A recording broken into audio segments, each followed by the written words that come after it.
Hi నాన్న. Hi hi hi. ఈరోజు మనం చాలా ఇంపార్టెంట్ టాపిక్ గురించి మాట్లాడుకుందాం. మన శరీరంలో హార్మోన్స్ పాత్ర మన డే టు డే లైఫ్ లో చాలా కీలక పాత్ర పోషిస్తాయని తెలుసు మనకి. ఓకే. అయితే ఈ రోజు మనం డిస్కస్ చేయాల్సింది దేని మీద అంటే టెస్టోస్టెరాన్, ఈస్ట్రోజన్, ప్రొజెస్ట్రాన్ అంటారు కదా.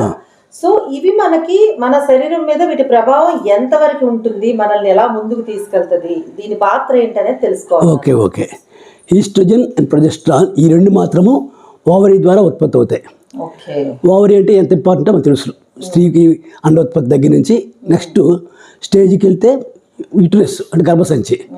ఈ రెండు కూడా ముఖ్యమైన పనులు ఏంటంటే మెన్స్ట్రువల్ సైకిల్ మెయింటైన్ చేయడము, ప్రెగ్నెన్సీ రావడము, నిలబెట్టడము, పురుడు వెయిట్ చేయడము, బిడ్డకి పాలు పట్టడము, ఇవి ముఖ్యమైన ఫంక్షన్ లేడీస్కి.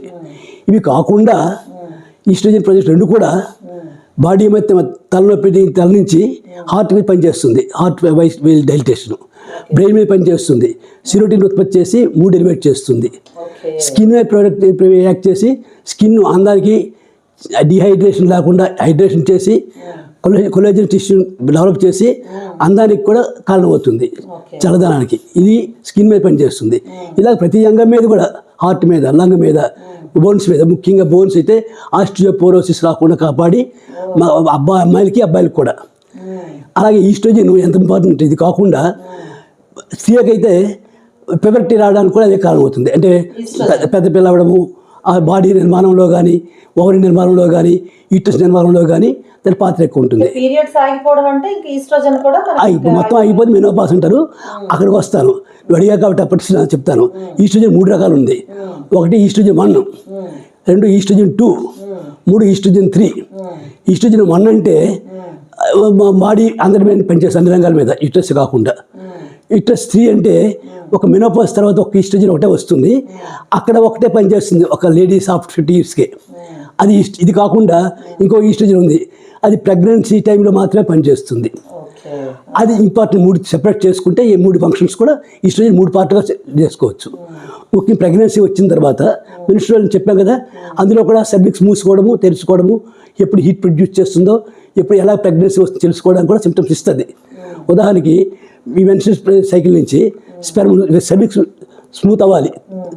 ఫర్ ఎగ్జాంపుల్ స్పెర్మ్ జర్నీ చేసి క్యాచ్ చేయాలి, ఆ ప్రయాణంలో కానీ సెక్షువల్ డ్రైవ్ని క్యాచ్ చేయడంలో కానీ స్త్రీలో ఈస్ట్రోజన్ పాత్ర, వెజైనల్ పాత్రలో ఉంది. అలా యూటరస్ వచ్చి ప్రెగ్నెన్సీ అయిన తర్వాత కూడా 9 monthsలో మళ్ళీ ప్లెసెంటా ఉత్పత్తి కూడా అవసరం ఉంటుంది. ఆ ప్లెసెంటా వచ్చిన తర్వాత హ్యూమన్ కొరియోగ్రాఫీ అని ఇంకో హార్మోన్ తయారు చేసి అది మళ్ళీ పిండోత్పత్తిలో ప్రధానంగా కలిసి పనిచేస్తుంది. ఆ ఉత్పత్తి కూడా ఇంపార్టెంట్ చాలా. దాని ఇంపార్టెంట్ అంటే ఎప్పుడు ప్రెగ్నెన్సీ రావాలి, ఎప్పుడు ప్రెగ్నెన్సీ ఎలా నిలబడాలి, మళ్ళీ పురుడు ఎప్పుడు అవ్వాలి, ఆ టైమ్స్ అంతా కూడా కాన్సన్ట్రేట్ చేస్తుంది. ఫర్ ఎగ్జాంపుల్ ఎప్పుడు యూటరస్ బదుల్స్ రిలాక్స్ అవ్వడము, ఈ టిష్యూ కూడా ఈస్ట్రోజన్ ఇన్ మేల్స్, ఫీమేల్స్ గర్భిణీ స్త్రీ ఉన్నప్పుడు కూడా చేస్తుంది. అందుకే చెప్పాను కదా, ఇది ఒకటి యూటరస్ కాకుండా అబ్బాయిలో కూడా దీని యాక్షన్ ఉంది, అది చెప్తాను.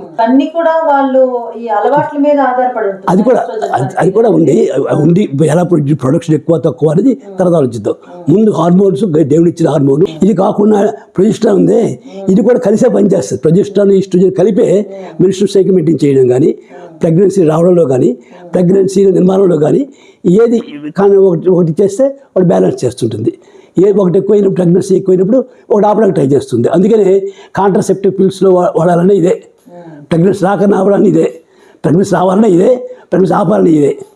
ఆ డోస్ అనేది అడ్జస్ట్ చేయడానికి కాంట్రాసెప్టివ్ పిల్స్లో ఉంటుంది. ఆ మ్యూకస్ మెంబ్రేన్ ఎప్పుడు థిక్ అవ్వాలి, అలా ఎండోమెట్రియం ఎప్పుడు థిక్ అవ్వాలి, ఎప్పుడు తినవాలి, మెన్స్ట్రువల్ సైకిల్లో ఎలా ఉండాలి, ప్రెగ్నెన్సీ ఎలా ఉండాలి, ఫర్ ఎగ్జాంపుల్ ప్రెగ్నెన్సీ నిలబడాలంటే ఎంత స్ట్రాంగ్గా ఉండాలి, అక్కడ ఈస్ట్రోజన్ ప్రొజెస్ట్రాన్ పాత్ర ఏమిటి, ఇది కూడా ఉంది.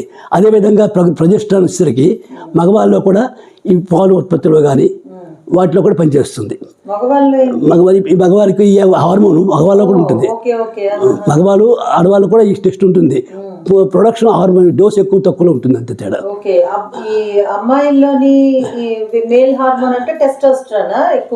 టెస్టోస్టెరాన్ ఉందనుకో, ఎండ్రోజన్ వేరే ఉంటుంది. ఫర్ ఎగ్జాంపుల్ కొన్ని డిసీజ్లో క్లెయిన్ఫెల్టర్స్ డిసీజ్ ఉంది, అలాగే టర్నర్ సిండ్రోమ్ ఉంది. ఇవి genetical disorders.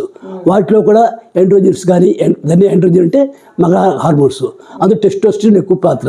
Okay.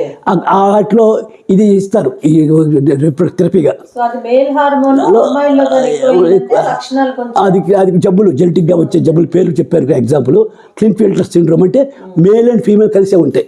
Okay. Turner సిండ్రోమ్లో lady syndromes ఎక్కువ ఉంటాయి. ఈ రకంగా అది వేరు.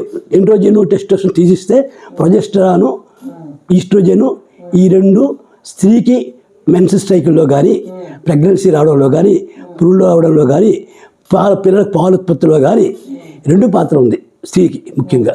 వీటితో పాటు స్కిన్ మీద, బ్రెయిన్ మీద, హార్ట్ మీద అన్ని పాత్రలు కూడా ఉన్నాయి. ముఖ్యంగా ఫర్ ఎగ్జాంపుల్ బోన్ ఆస్టియోపోరోసిస్ కూడా ఇదే మెయిన్ ప్రాక్టీస్ రాకుండా కాపాడుతుంది. హిస్టిజం అంటే మగవాళ్ళకి ఆడ లక్షణాలు, ఆడవాళ్ళకి హార్మోన్ వీళ్ళలో ఎక్కువ ఉంటాయి. అది ఈ మూడు బ్యాలెన్స్ ఉంటే మధ్య నేను కలిపాము కదా. ఇప్పుడు మనకి ఈస్ట్రోజన్ 1, 2, 3 ఈ మూడు కలిసి పనిచేసినప్పుడు స్త్రీత్వంలో కానీ, స్త్రీ హార్మోన్స్లో కానీ, స్త్రీ ఫంక్షన్స్లో కానీ మరి ఇంబ్యాలెన్స్ ఉండదు. అది ఎగ్జాంపుల్ ఈస్ట్రోజన్ ప్రెగ్నెన్సీ కాకుండా పనిచేసినప్పుడు కానీ, మొత్తం త్రూఅవుట్ ఇయర్గా లైఫ్ అంతా పనిచేసినప్పుడు కానీ ఒక ఈస్ట్రోజన్, ప్రెగ్నెన్సీ వచ్చాక పురుడైన వరకు ఒక ఈస్ట్రోజన్, మెన్సెస్ అయిన తర్వాత చివరికి వచ్చే మెనోపాజ్లో ఒక ఈస్ట్రోజన్. ఈ మూడు రకాలు. అదేవిధంగా ప్రొజెస్టెరాన్ ఒకటి బాగా ఎక్కువ పనిచేసినప్పుడు ఒకటి తక్కువ పనిచేస్తుంది, ఒకటి ఎక్కువ అవసరం వచ్చినప్పుడు రెండు తగ్గుతుంది. ఇది బ్యాలెన్స్ చేసుకోవడం అర్థం ప్రెగ్నెన్సీలో కానీ కాంట్రసెప్షన్లో కానీ. ఈ రకంగా పనిచేసినప్పుడు స్త్రీ పురుష హార్మోన్ మనం కూడా చేద్దాము. చాలా విషయాలు తెలుసుకోవాలంటే అది వాటితో పాటు ఉదయం చేసినటువంటి ఈ వీడియో మీద ఇంకా డౌట్స్ కావాలన్నా, క్లారిఫికేషన్ కావాలన్నా 2 to 5లో అన్ని క్వశ్చన్స్ ప్రిపేర్ అవ్వచ్చు, మనం కూడా కనెక్ట్ అవ్వచ్చు మాతో. సో ప్లీజ్ అందరూ కూడా వచ్చేసేయండి. ప్రతిరోజు నేను మా డాక్టర్ నాన్న మేము చేసే లైవ్ 2 to 5 ఉంటుంది ప్రతిరోజు కూడా. సరేనా? మనం లైవ్ లో కలుద్దాం అందరితో. సరేనా? బాయ్. Thank you.